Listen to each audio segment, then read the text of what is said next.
Agosto foi um mês ótimo de leituras por aqui. Teve algumas leituras muito boas, teve outras que nem tanto. Mas eu vim aqui te mostrar todos os 10 livros que eu li no mês de agosto.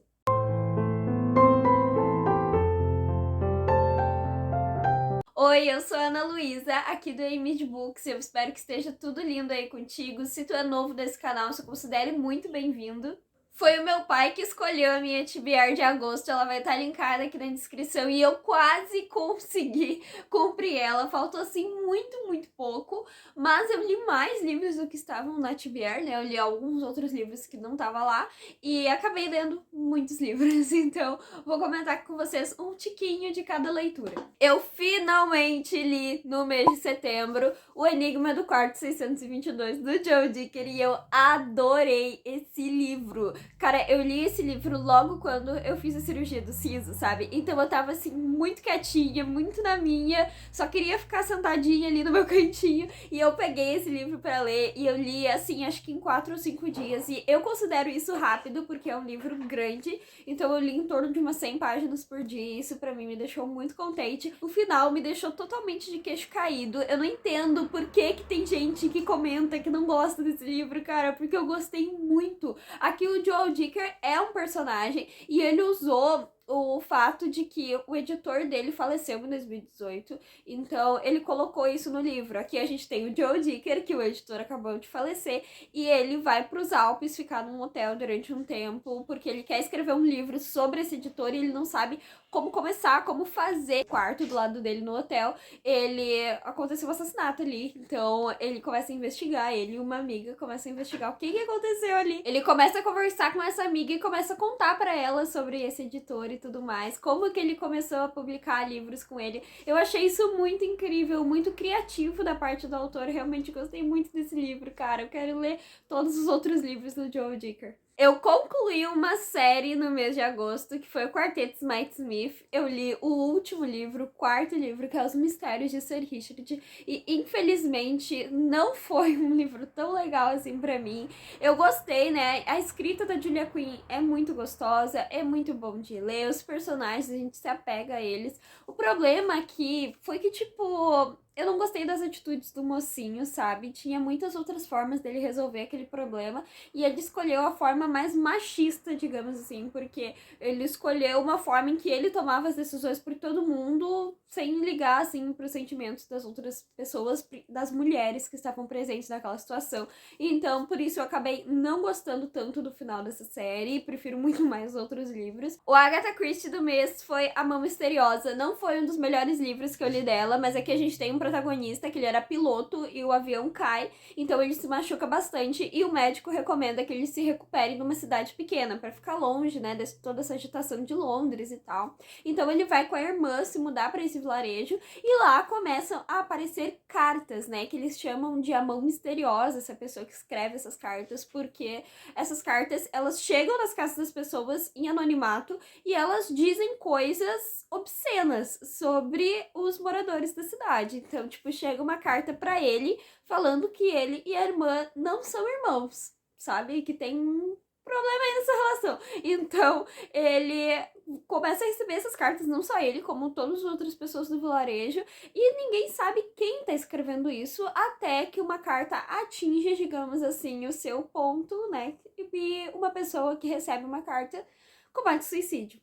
Então começa a investigar aí se realmente foi suicídio e começa as investigações de quem está escrevendo essas cartas. Eu gostei muito da investigação, é um caso da Miss Marple. Eu não gostei tanto dessa questão porque realmente a Miss Marple apareceu pouquíssimo aqui. E a resolução também não foi nada assim muito engenhoso, mas ainda assim eu gostei do livro. É um livro que vale a pena ler, traz esse gostinho assim de vilarejo e uma investigação e não sabem em quem confiar e coisas assim. Então é um livro bem empolgante, só o final não é tão engenhoso quanto os outros livros que eu gosto muito da Agatha Christie. Eu tive meu primeiro contato com Graciliano Ramos lendo São Bernardo e eu adorei demais, cara, sério. Esse aqui realmente foi um livro incrível. Eu adorei a escrita do Graciliano. Eu achei que ia ser muito mais difícil de ler, mas é muito fluido. Eu li esse livro acho que uns 2 ou 3 dias, porque realmente eu não conseguia parar. Eu queria ver o que ia acontecer em São Bernardo, o que esse cara ia fazer,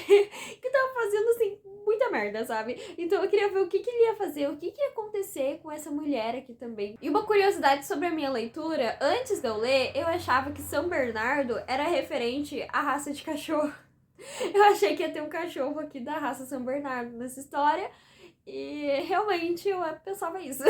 Só que na verdade São Bernardo é o nome de uma fazenda, tá? E a gente tem uma professora, né? Ela se muda pra essa fazenda. E lá a vida não é exatamente como ela imaginou. O livro me ensinou muita coisa sobre a época também. E eu li um livro que desde que ele chegou aqui em casa eu tava querendo ler, que é Uma Rosa no Concreto, da Andy Thomas. Gente, esse livro é incrível demais, sério.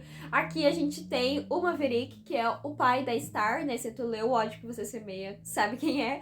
E aqui a gente tem a vida dele, né? No Ódio que Você Semeia, a gente sabe que ele teve um filho de outra mulher antes, né? De estar com a mãe da Star. E ele era bem novo, a gente sabe que ele era, tipo, adolescente. E aqui começa quando essa guria que ele ficou, ela tá fazendo teste de DNA pra saber se o Seven é dele ou não.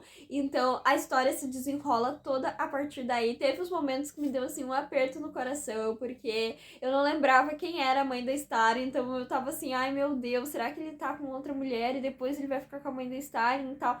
Assim, realmente teve uns momentos que apertou aqui, mas é um livro muito realista. A autora não faz isso de meritocracia aqui. Realmente ele conseguiu sair das ruas, ele conseguiu, né, passar por tudo isso. A gente viu no Ódio que Você Semeia que ele tem muita história pra contar, mas não foi tipo por meritocracia. Ele teve muita ajuda. Se não fosse essa ajuda, talvez ele não tivesse conseguido. Ele teve muita ajuda apesar de toda a situação que ele estava enfrentando. Aqui é realidade, tá, gente? É realista. As coisas não são, ai, tem outro jeito, para algumas pessoas não são, entendeu?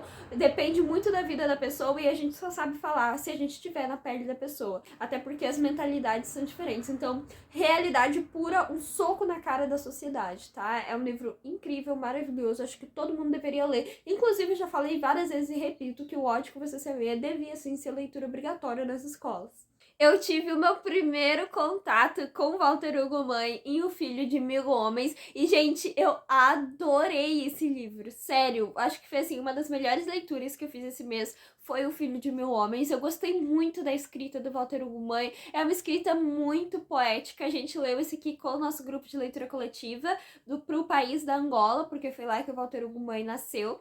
E a escrita, ela é poética. Os personagens, a gente se apega muito a eles. Essa questão de O Filho de Mil Homens, né, é um título que deixa a gente, assim, bem perplexo, como é que uma pessoa vai ser filho de 1000 homens, e o Walter Hugo Mãe traz isso de uma forma muito sensível. A gente tem aqui diferentes personagens que têm aí as suas questões em relação à questão de ser filhos, a questão de ser pais. Então a gente tem, por exemplo, uma aqui que tem seus 40 anos, nunca se casou e quer muito ser pai. Enquanto a gente tem um menino que a mãe morreu no parto, ele não sabe quem é o seu pai, então ele é criado por um senhor idoso e quando morre ele quer muito, né, que alguém cuide dele, digamos assim. Ele não diz com essas palavras, mas a gente sabe essa necessidade, porque apesar de tudo ele ainda é uma criança. A gente tem uma mulher também que ela queria muito se casar, só que ela acaba tendo alguns problemas aí durante a sua vida e ela acaba não se casando, né, por N motivos da sociedade.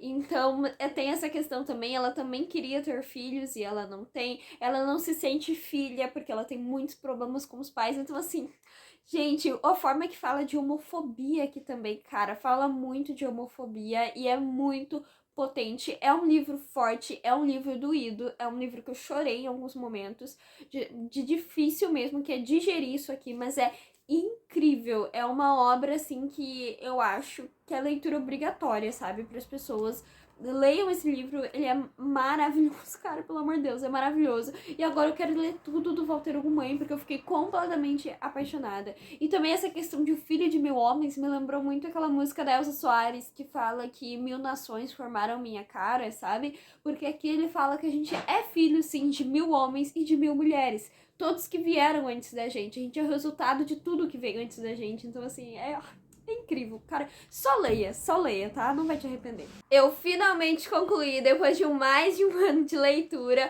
Mulheres que Correm com os Lobos, da Clarissa Pinkola Estés, esse livro enorme. Na verdade, ele nem tem tantas páginas assim, mas as páginas são bem grossas e tal, né? Daí parece que o livro é maior. Só que esse livro aqui, ele tem muitos termos técnicos, então não é o tipo de livro que tu vai sentar e vai ler, sabe? É um livro que realmente demanda um pouco mais. Tipo, eu fiz um cronograma, sabe? Metas, assim, me ajudou, entende? Um pouco mais de organização, digamos assim, um planejamento para ler o livro do que simplesmente sentar e ler. Mas ele é muito interessante, ele fala do mito da mulher selvagem, né? Essa força meio mística que tem dentro de cada mulher. Ele traz aí algumas histórias do arquétipo da mulher selvagem e ele, com essas histórias, a Clarissa faz aí algumas análises e nos ensina muito disso. O livro é muito legal, muito interessante, realmente vale muito a pena a leitura pelos ensinamentos que ele traz aqui, mas é um livro que eu já vi muita gente abandonando por causa disso, por causa dos termos e tudo mais,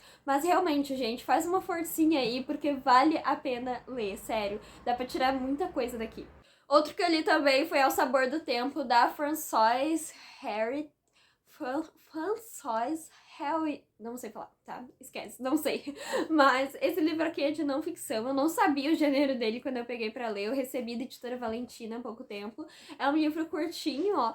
E só que foi um livro que eu custei conseguir ler porque realmente não me pegou, não foi muito bom pra mim, porque aqui a autora, ela fala da vida dela, dos ensinamentos que ela trouxe pra vida dela. A primeira metade é literalmente só uma lista das coisas que fazem a vida da autora a vida dela, sabe? As coisas que dão sabor à vida dela. Então essa primeira metade eu levei alguns dias pra conseguir ler, porque realmente, sabe, não me fisgava e eu até pensei que eu não ia conseguir continuar. Mas na segunda metade ela começa a contar mais as coisas da vida dela, de como ela estudou, porque ela era antropóloga, se eu não tô enganada.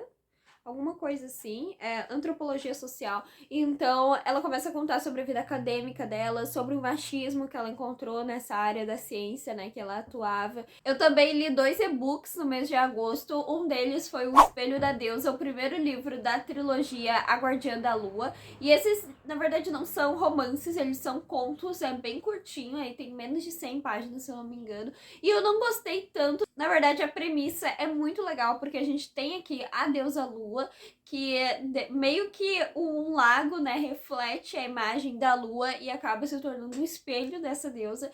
Então esse lago, ele tem alguns poderes curativos e tal, e a gente tem aqui uma mulher que ela cuida desse lago, né, ela protege, porque se chegar aí nos humanos ou nas bruxas também, eles podem querer fazer coisas, né, ruins com isso, como os seres humanos fazem com as descobertas do mundo.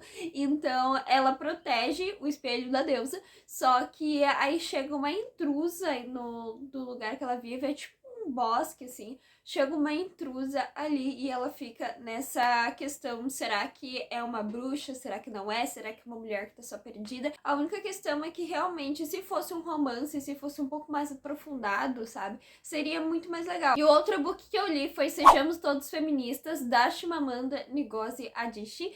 Esse livro eu li pro Clube de Leitura Patrulhense. Na verdade, foi uma releitura. Eu já tinha lido ele há uns anos atrás, só que realmente eu não tinha tirado dele tudo que ele podia me dar, porque agora eu consegui perceber muitas outras coisas que eu não tinha percebido da primeira vez que eu li. E esse livro é incrível, ele é muito rapidinho de ler também, se eu não me engano ele tem umas 30 páginas. A Chimamanda mora na Nigéria e ela fala sobre como ela se descobriu feminista, o que levou ela a chegar nessa conclusão de que ela era feminista e como que o feminismo foi apresentado para ela também. Ela fala sobre a forma que a gente cria as crianças hoje em dia, né? Que a gente pensa que as normas sociais só vão se aplicar à vida delas quando elas crescerem, que quando a gente é criança a gente é livre, mas na verdade a gente não é, né? Tem muitas coisas que a gente já começa a regrar a cabeça da criança assim, logo quando a criança nasce, né? Então, ela fala muito disso também, do papel da mulher na sociedade, do papel dos homens perante o feminismo. Então, é incrível, incrível, incrível. Leiam, vale muito, muito a pena fazer essa leitura. E eu vou te pedir encarecidamente que tu comente aqui pra mim quais foram as suas leituras no mês de agosto, porque eu adoro trocar indicação com vocês por aqui. Se tu gostou desse vídeo, já curte, porque isso me ajuda muito, muito mesmo. Eu vou deixar aqui no card final o vlog de leituras do mês de julho, e eu espero também que vocês me digam se vocês preferem um vídeo assim ou em vlog, em estilo de vlog, pra eu saber, né, o que vocês gostam mais de ver por aqui, porque eu quero trazer aquilo que vai agradar mais vocês. E se inscreve aqui no canal para não perder as leituras do mês de setembro também, que vai sair por aqui. Eu já concluí 2 livros no mês de setembro, então já sei que vai ter algumas leituras aí para conversar com vocês. Um beijo enorme no teu coração e até o próximo vídeo.